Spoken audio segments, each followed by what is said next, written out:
So nice to be here with everyone. I'm actually excited because now my next step in this, I would love to form partnerships with some. I have family from Brazil and from Mexico, and I would love to form partnerships with other groups that are joining the Climate Action Academy. I found out about this actually pretty late, and I signed up right away as soon as I found out, even though it wasn't the most convenient for my schedule, and I'm so glad that I did. So my name is Gina. I'm going to show you just real briefly about a few things. Let me minimize this. For some reason, my infographic is showing up really small on the other. So I just wanted to briefly go over my climate story. I'm a high school teacher in Chula Vista, which is like we're right across the border from Tijuana. And so, but I grew up in Los Angeles. I grew up in the midst of an oil addicted city. I grew up in the harbor area. My grandfather, I never got a chance to meet him. He was an immigrant from Guadalajara, Mexico, and he actually had a heart attack in the oil refinery.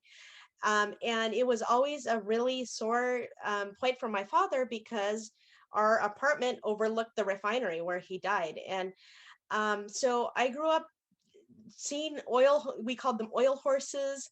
Um, and really being concerned at a very young age. I also lived right by the beach. I'm an avid beach goer. I was a lifeguard when I was growing up, and seeing a lot of the impacts that people don't realize that happened within the oceans, and how the ocean absorbs so much of that heat energy, and some of the ecosystem impacts. So I got very involved with a few nonprofit groups. Um, and what motivates me so much is I have the most wonderful group of students. I have an environmental justice and sustainability club. I teach biology and AP environmental science. And my students, I have several students that are interns and fellows with the nonprofit San Diego 350 working on climate change. Those are my students in the yellow shirts right there. And they've been working actually. A lot of times when I get students from the time they're ninth grade and they're in my biology class and they get to have me later on, hopefully, they've been very involved in a lot of work. And I wanted to just kind of show a little bit. My students are very involved in the Youth for Climate movement, which they have in different cities. Ours is sponsored by our 350 group. I also attended the Al Gore's climate reality training, and I'm working with a group of youth from that as well. We work with, I'm going to show real quickly. We, my big passion is engaging students in climate activism. So the way that I've done that in my community is we collaborate with our city's Sustainability Commission and Climate Change Working Group. We have a fantastic city that actually is, the city of Chula Vista is making strides to becoming a more sustainable city. They actually got their first certification. My students got to participate in the Climate Equity Index. They learned about environmental justice, public health access and equity. They contributed to environmental and policy work that's actually on our city's website. So that gave them a sense of like that they were actually contributing to something significant. We work with a lot of local nonprofits and NGOs.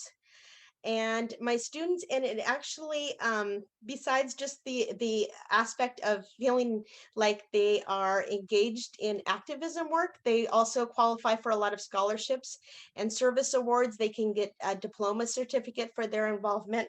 So that's a little bit extra motivation for them. Um, and then I just wanted to share a little bit about in our city.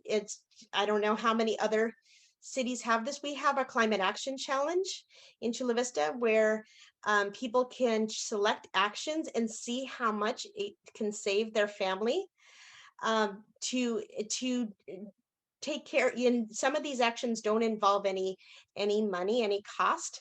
So my students have been involved in the climate action challenge.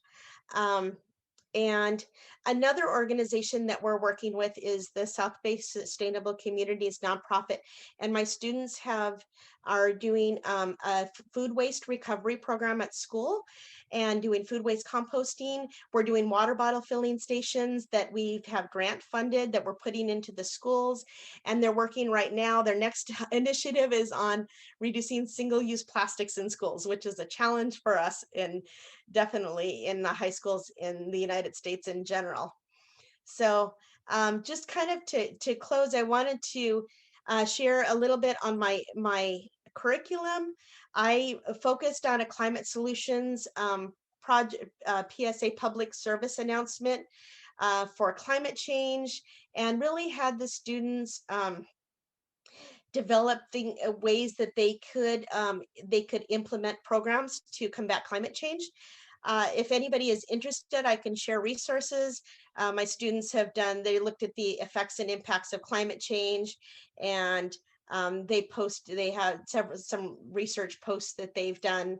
And so it's just been something where it's been really rewarding to see their level of involvement. So thank you so much. And I'm so grateful to the Climate Action Academy because you can't believe the number of resources you'll get from them. I've attended so many trainings, and by far this was like amazing, the resources. So I'm grateful. So thank you.